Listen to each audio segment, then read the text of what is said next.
नमस्कार दोस्तों, कैसे हैं आप लोग। मेरी चैनल में आप सभी का स्वागत है। मेरी channel Rangeen Raahein, road to success, road to stardom. दोस्तों, आप लोगों का प्यार सर आंखों पे, आप लोगों का बहुत ही अच्छा प्यार मिल रहा है। मेरी चैनल बहुत ही आगे बढ़ रही है, बहुत से लोगों तक पहुंच रही है। दोस्तों, मेरे 11,000 सब्सक्राइबर हो गए दोस्तों। तो आज का वीडियो बहुत आप लोगों को समर्पित है। और जो मुझे 2-3 रिक्वेस्ट आई थी कि इस रिक्वेस्ट पे आप ज़रा फिल्म बनाइए, अपनी वीडियो बनाइए, तो मैं उन लोगों के लिए भी एक वीडियो बना रहा हूँ जिन लोगों ने ये पूछा है। बहुत से ऐसे कलाकार भी हैं, ऐसे लोग भी हैं जो कि एक्टिंग फील्ड में आना चाहते हैं। बहुत से ऐसे भी हैं जो कि ऑलरेडी एक्टिंग फील्ड में है, लेकिन उन सब के दिमाग में एक ही बात चलती है कि दिलीप साहब इतने परफेक्ट कैसे होते थे। दिलीप कुमार साहब की कोई भी फिल्म देखो तो आपको यही लगेगा कि वही कैरेक्टर होगा और कोई होगा ही नहीं। जैसे कि देवदास का कैरेक्टर था, देवदास का कैरेक्टर ऐसे लगता है कि जैसे वही देवदास थे और आपके मन में छवि उनकी ही आ जाती है जब देवदास की बात आती है। तो इतने परफेक्ट और इतने करेक्ट और सही एंगल से ऐसे कैसे लगता था कि वही कैरेक्टर जो है दिलीप कुमार जो है वो दिलीप कुमार नहीं है, वो कैरेक्टर है।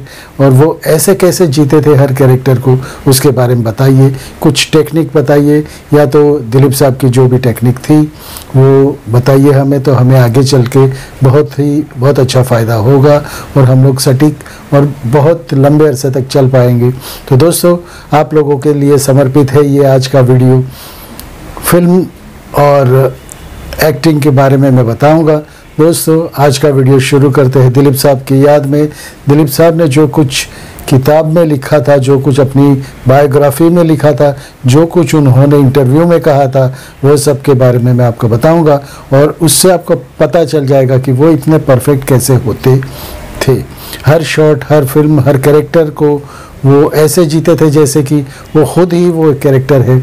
ऐसे इतने घुस जाते थे उस कैरेक्टर में कि ऐसा सुना है मैंने कि ऐसे घुस जाते थे उस कैरेक्टर में कि दिनों दिन, महीनों तक वो कैरेक्टर की छाप उन पे पड़ी रहती थी और वो उसमें से बाहर आ नहीं सकते थे। लेकिन उस एक्टिंग को क्या कहते हैं? उस एक्टिंग को मेथड एक्टिंग कहते हैं। मेथड एक्टिंग यानी सचोट जो कैरेक्टर आप कर रहे वही आप हो, इतनी परफेक्ट आपको एक्टिंग करनी है। तो दोस्तों, ये मेथड एक्टिंग कब से शुरू हुई थी उसके बारे में भी बताऊंगा। और मेथड एक्टिंग का तो ये है कि आपके दिमाग पे आप पे इससे ऐसे छाई रहेगी कि आप उसमें से उस कैरेक्टर यानी वो कैरेक्टर के बारे में जैसे सोच रहे हो, उसके जैसे बातें कर रहे हो, उसके जैसे चल रहे हो, हर मूवमेंट आपकी उसके जैसी है। उसमें से आप सोचते रहोगे, ये सीन क्या है, ये क्या होगा, ये कैरेक्टर क्या होगा, तो उसी के बारे में सोचोगे तो आप वैसे ही चलना भी हो जाएगा, आपका बिहेवियर ऐसी हो जाएगी, डायलॉग बोलने की स्टाइल ऐसी हो जाएगी, सब कुछ उसी कैरेक्टर में आप समा जाओगे। तो बाद में जो परफेक्शन आएगा, बाद में जो कैरेक्टर उभर के आएगा, तो उसमें कोई नहीं कह सकेगा कि ये परफेक्ट नहीं है। और लोग वाह वाह पुकारेंगे, आपकी एक्टिंग की वाह वाह पुकारेंगे, क्योंकि वो एक्टिंग नहीं है, वो कैरेक्टर आपने जिया है, वो कैरेक्टर आपके अंदर से उभरा है, आपके दिल से उभरा है, आपके हर इमोशंस में उभरा है और हर इमोशंस वो कैरेक्टर को जस्टिफाई करता है। दोस्तों, ये मेथड एक्टिंग कैसे शुरू हुई थी उसके बारे में बताऊंगा। तो दोस्तों, रहिए मेरे साथ, आपका दोस्त, आपका होस्ट विपिन कुमार। उससे पहले मैं कहूँगा कि जो नीचे लोगो आता है उस लोगों को सब्सक्राइब कीजिए और बाजू का लाल बटन दबा दीजिए। Thank you very much. आगे का वीडियो ज़रूर देखिए। रहिए मेरे साथ, आपका दोस्त, आपका होस्ट विपिन कुमार। तो 1931 की बात है, 1931 की बात है। ली स्ट्रॉसबर्ग और स्टेनिस्लावस्की, वो दोनों कैरेक्टर जो थे, दोनों एक्टर जो थे, उन्होंने मेथड एक्टिंग की शोध की थी और उसके लिए क्या करना चाहिए, क्या क्या होना चाहिए, फिर मेथड एक्टिंग में कैसे आप एक्टिंग कर सकते हो, वो सब उन्होंने ढूंढा था। वो उसके बाद बहुत से लोगों ने ये मेथड एक्टिंग अपनाई थी, क्योंकि जो भी एक्टर थे, जो बड़े बड़े एक्टर थे, जैसे कि मोतीलाल जी थे उसमें वो ऐसे कैरेक्टर में घुस जाते थे, वो एक्टिंग ऐसी करते थे, मेथड एक्टिंग ऐसे करते थे, तो आपको लगता ही नहीं था कि ये कोई दूसरा कलाकार है या तो दूसरा कैरेक्टर है। पूरा आँखों से, हाथों से सब कुछ यूज़ होता था और सब कुछ उसी के बारे में आप सोच के वैसे ही बिहेव करने लग जाते हो। चलने की स्टाइल भी वैसी हो जाती, बोलने की स्टाइल भी ऐसी हो जाती है। तो दोस्तों ये कुछ बातें थी कि जो मेथड एक्टिंग में क्या क्या ज़रूरी है। सबसे पहले तो आपको जो कैरेक्टर आप कर रहे हो उसके बारे में सोचिए, उसके बिहेवियर सोचिए, उसके चलने का अंदाज़ सोचिए, उसका बोलने का अंदाज़ सोचिए, वो कैसे चलता है, दूसरों से कैसे बात करता है, बिहेव कैसे करता है। तो अपने आप ही एक्टिंग में यानी तो आप जब चलोगे तो आपके चाल ढाल सब कुछ में वही समा जाएगा और आप वैसे ही बन जाओगे। यानी हमेशा चलते फिरते उठते सोते जब भी आप उसके बारे में सोचोगे तो उसकी सब कुछ हलने चलने या तो जो भी बोलने की प्रक्रिया है, जो भी बोलते थे, जिस टाइप से बोलते थे, जिस लढ़न से बोलते थे, यानी जिस स्टाइल से बोलते थे, वो सब कुछ आप करने लगोगे। हालांकि इससे आपका माइंड पे बहुत बोझ आता है, बोझ तो आता ही है क्योंकि हर वक्त एक ही बात सोचते रहोगे तो आप ऐसे ही बन जाओगे। तो दोस्तों ये बहुत पहले की बात है, 1931 में ये उन दोनों ने सोचा था और उन्होंने कहा था कि आपके माइंड में रिक्रिएट कीजिए वो सिचुएशन, जो कैरेक्टर कर रहा है वो सिचुएशन सोचिए। ये तो अनुभव की बात है क्योंकि ऐसा लाइफ में आपके भी हुआ होगा, जो आपको जो करना है वो एक्शन करना है, जो सिचुएशन है वैसी आपकी लाइफ में भी सिचुएशन आई होगी। वो सिचुएशन को आप याद कीजिए, वैसे क्या हुआ था उस वक्त याद कीजिए, सोचने लगिए, या तो कोई दुखद घटना हो तो उसके बारे में भी सोचिए जो कि आपके साथ घड़ी हो।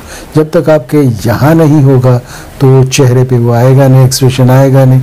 उसके बारे में सोचिए तो आप दिल से वो काम करोगे। हालांकि ये मैंने बहुत कोशिश की थी, मैंने भी जो भी सीरियलों में काम किया है, फिल्मों में काम किया है, तो उसकी वजह से मुझे भी बहुत बार ऐसा होता था। तो वो उस टाइम तो हम सोच लेते थे कि ये है।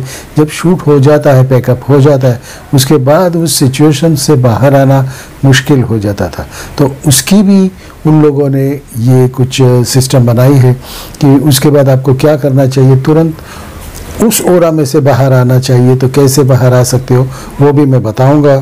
वो सिचुएशन के बारे में सोचिए, जब आप इमेजिनेशन से सोचिए कि उस सिचुएशन में आप होते तो कैसे, मतलब वो कैरेक्टर जो काम कर रहा है वो कैरेक्टर है, तो वो सिचुएशन अगर आप पे होती तो आप क्या करते। आप इमेजिनेशन कीजिए, इमेजिन करोगे तो आपको हो जाएगा, याद आ जाएगी और अपने आप एक्टिंग तो हो ही जाएगी, अपने आप डायलॉग भी हो जाएगी। तो ऐसे इमेजिन और इमोशनल लाइफ के बारे में सोचिए, उस वक्त आप कैसे इमोशंस में थे, जो कि सिचुएशन ऐसी आई थी। उस वक्त की आपकी लाइफ की फिजिकल, मेंटल और इमोशनल सिचुएशन क्या थी वो याद कीजिए। अपने आप डायलॉग भी वैसे ही हो जाएंगे, आपके एक्सप्रेशन भी ऐसे ही हो जाएंगे। हालांकि सबसे ज़्यादा आपका चेहरे का एक्सप्रेशन क्या रहता है, आपका चेहरे का एक्सप्रेशन रहता है प्लस आपकी आंखें। आपकी आंखें अगर आप झूठ बोल रहे हो तो तुरंत बता देगी।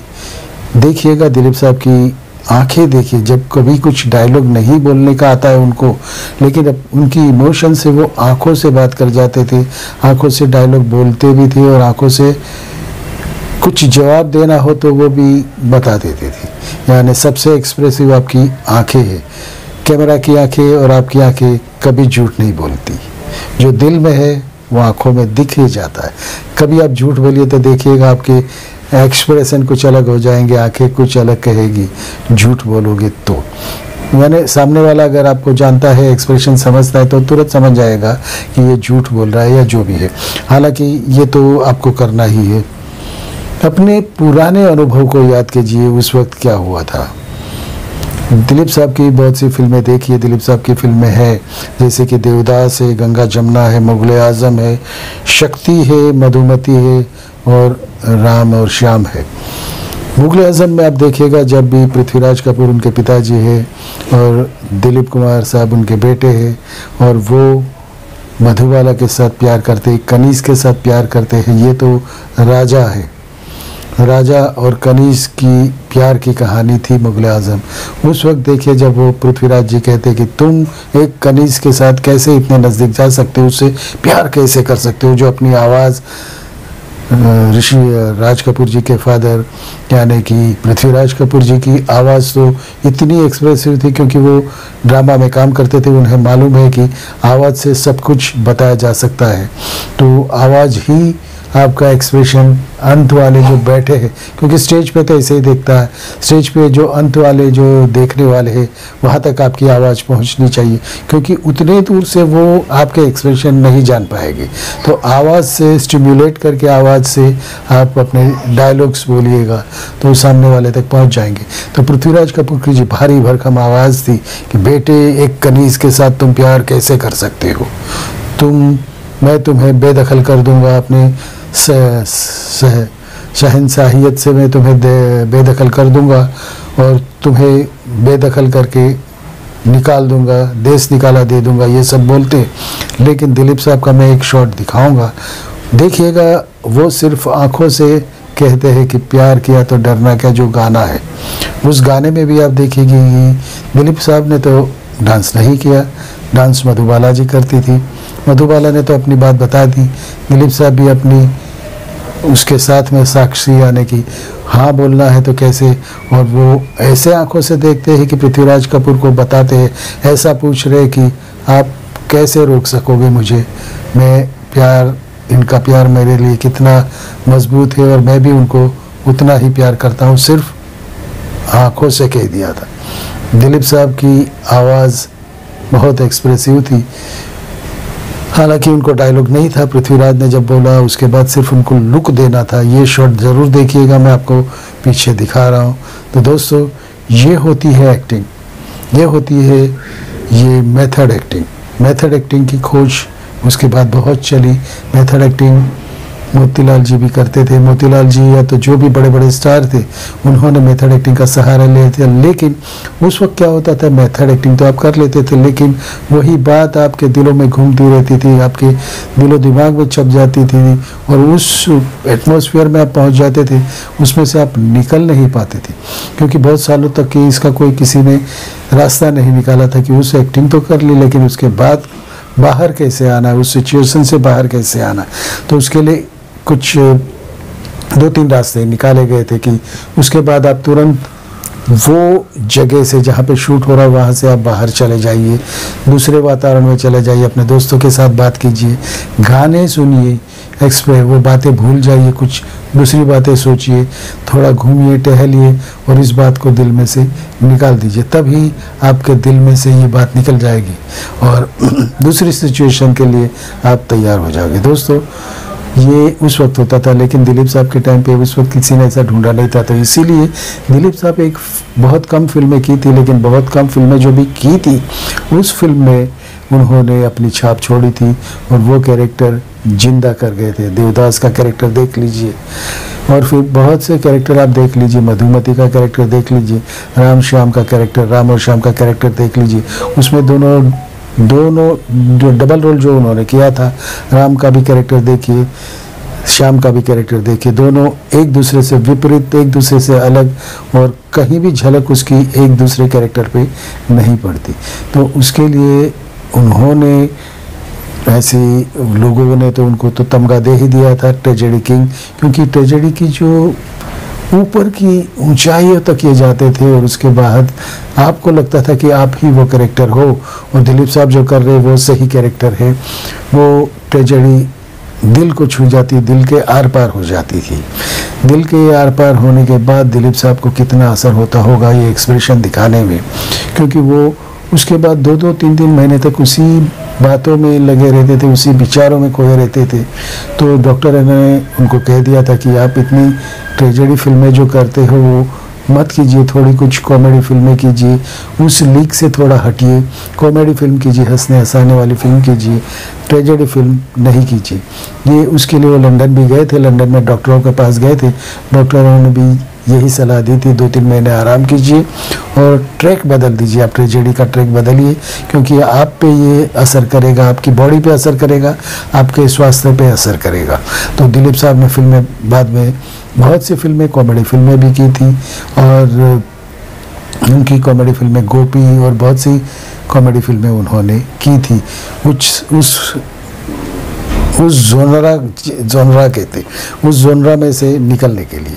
तो दोस्तों, ये आपका एटमॉस्फेयर चेंज कर दीजिए, आप वो सिचुएशन से बाहर आ जाइए, उस बारे में सोचिए मत, उस बारे में दूसरी बातों में सोचिए, म्यूज़िक सुनिए। इसीलिए कहते हैं कि music is the best remedy for our heart and our thinkings also. तो म्यूज़िक सुनिए और उसमें से बाहर आइए। ये रास्ते निकाले गए थे दोस्तों, उस वक्त की बात है। इसीलिए इतने परफेक्ट दिलीप साहब कैसे बन गए थे, इतने परफेक्ट इसी से होता है।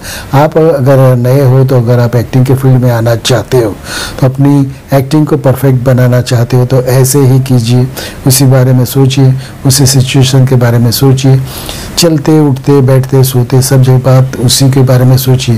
तो देखना आपके चलना फिरना सब कुछ वैसा ही हो जाएगा, जो कैरेक्टर आप सोच रहे हो वैसे ही बोलना भी हो जाएगा।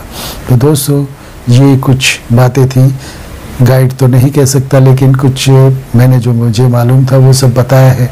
ये सब मैंने दिलीप साहब की किताब में से पढ़ा है, दिलीप साहब के खुद के अनुभव के बारे में जो लिखा है उससे पढ़ा है, उनके बहुत से इंटरव्यू मैंने देखे हैं उससे मैंने देखा है। यानी मेथड एक्टिंग करते थे, यानी परफेक्ट होता था। दोस्तों, जो भी आज के बड़े बड़े कलाकार हैं वो मेथड एक्टिंग को फॉलो करते हैं। उसके बाद में उसमें से निकलने के भी रास्ते जो आ गए, उसकी वजह से वो लोग अपने जो भी पहले की सिचुएशन थी उसमें आ जाते हैं। दोस्तों, यही कुछ बातें थी। आपको कैसे लगा ज़रूर लिखिएगा। आपकी लिखाई या तो जो भी आप अपने मत दोगे, जो भी आपकी थिंकिंग है उसके बारे में लिखिए, मेथड एक्टिंग के बारे में लिखिए, मुझे लिखिए, आपको कैसे लगा ज़रूर लिखिए। अगर आपको ये वीडियो अच्छा लगा तो अपने दोस्तों को शेयर कीजिए और मेरी चैनल सब्सक्राइब कीजिए अगर आप सब्सक्राइब नहीं की है। तो दोस्तों, नमस्कार, भारत माता की जय, Vande Mataram. I love you friends, thank you very much. मिलते हैं अगले वीडियो में, बने रहिए मेरे साथ। दोस्तों, पसंद आया होगा। अगर आप कुछ चाहो तो मुझे वीडियोस में बताइएगा, नीचे बताइएगा नरेशंस में, तो मैं वो वीडियो बनाऊंगा। तो दोस्तों, भारत माता की जय, वंदे मातरम।